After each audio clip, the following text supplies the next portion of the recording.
পাল্টালে তখন এরকম ছিল না, মাটি সব মাটি দিয়ে দেওয়া থাকতো, মানে সিমেন্টের অত ছিল না, জানলা টানলা ওরকম ছিল না, ঘরের ভিতরে ঢুকে আমরা ঠাকুরকে প্রণাম করতে পারতাম।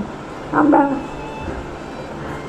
সেই একবারই আমার দেখা, কিন্তু দেখে যখন ওখান থেকে কদিন বাসে করে গেছিলাম, পরে দিন জেনে নিলাম, সেদিন আমার এত কষ্ট লেগেছিল।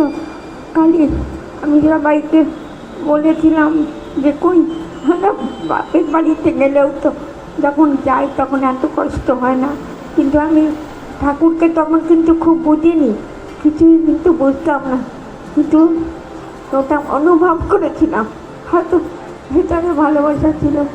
আর বড় মাকে সেই একবারই দেখেছিলাম, পরে তারপরে তো বড় মায়ের কাছে চলে গেলেন, তখন আর আর বড় মাকে আর দেখা হয়নি। বড় মার ঘরের ওখানে গিয়ে যখন প্রণাম করলাম, তখন একজন মা খুব কাঁদছিলেন। বললাম, মা আপনি তখন এরকম দিনকাল ছিল না, তখন সবাই সবাইকে এমনভাবে কথা বলতো, এত আন্তরিকতা, এত প্রেম, এত ভালোবাসা ছিল, সে কল্পনা করে দেন। বললাম, মা তো কাঁদছেন কেন?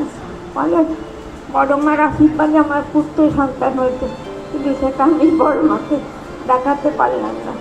সেই একবারই বড় মার তখন ঘরে ওই বাইরের থেকে তখন প্রণাম করেছিলাম, আর তখন মনে হয়েছিল যে আমাদের হয়তো অনেক আগে আরও দীক্ষা নিলে ভালো হতো, কিন্তু আমি তো আমার স্বামী আমাকে জোর করে দীক্ষা দিয়েছিলাম। আমি তখন কিন্তু ঠাকুর সম্বন্ধে বুঝতাম না, খুব তখন অশান্ত মন ছিল। তখন আমাকে বুঝিয়েছিলেন, তুমি দীক্ষা নাও, তাহলে দেখবে তোমার মন শান্ত হবে। আমি কী করে শান্ত হবে, কী করে আমি শান্ত হব? বলে, হ্যাঁ দেখবে। তারপরে সত্যি উপলব্ধি করলাম, তখনকার দেওঘরের কথা ভাষায় বর্ণনা করা যায় না, কী আনন্দ যে হতো কল্পনা করা যায় না। তারপরে পরের দিন আমরা বাসে করে চলে আসছি, তখন বাসে আর দাদা উঠতে পারেননি, প্রসন্নদা আমাদের তখন বাস কিছুতেই ছাড়ছে না। তারপরে সবাই বলছে যে প্রসন্নদা এলো না, এখন কী করে বাস ছেড়ে দিলে উনি যাবেন কী করে, কী ঠাকুরের দয়া। তারপরে উনি কিছুক্ষণ বাদে এলেন, তখন হঠাৎ করে বাসটা চলতে লাগলো, মানে সে কল্পনা করা যায় না। তখন সে রাত্রি 3টে থেকে উঠে সবাই স্নান করছে, মানে সারা রাত, তখন মনে হতো যে দিন না রাত কিছু বোঝা যেত না। তখন মানে কি বলবো, কিছু মানে বলার মতো ভাষা নেই। আর বড় মার কথা বলতে গেলে পরে আজকে তাই মনে হয় যে বড় মার শুভ জন্মদিন আমি আসতে পারে, আমি মনে হচ্ছে যে সত্যি আমি আসতে পারলাম। আমি সকাল থেকে বলছি যে মা আমি তো যেতে পারবো না, আমি তো হাঁটতে পারি না। তা আমার মেয়ে বলছে, মা চলো না, প্রণাম করে আসবে, প্রণাম করলে তোমার মনটা ওদের ভালো লাগে। তা বড় মার জন্মদিনে শুধু এইটুকুই বলি যে দেখ এখনকার যুগে খুব সমস্যা হয়েছে, আমাদের মতো বয়স্ক মানুষদের খুব সমস্যা, মানে আমাদেরকে নিয়ে চলাটা এখনকার পক্ষে খুব অসুবিধাজনক, কারণ আমরা তো এখন কিছু করতে পারি না।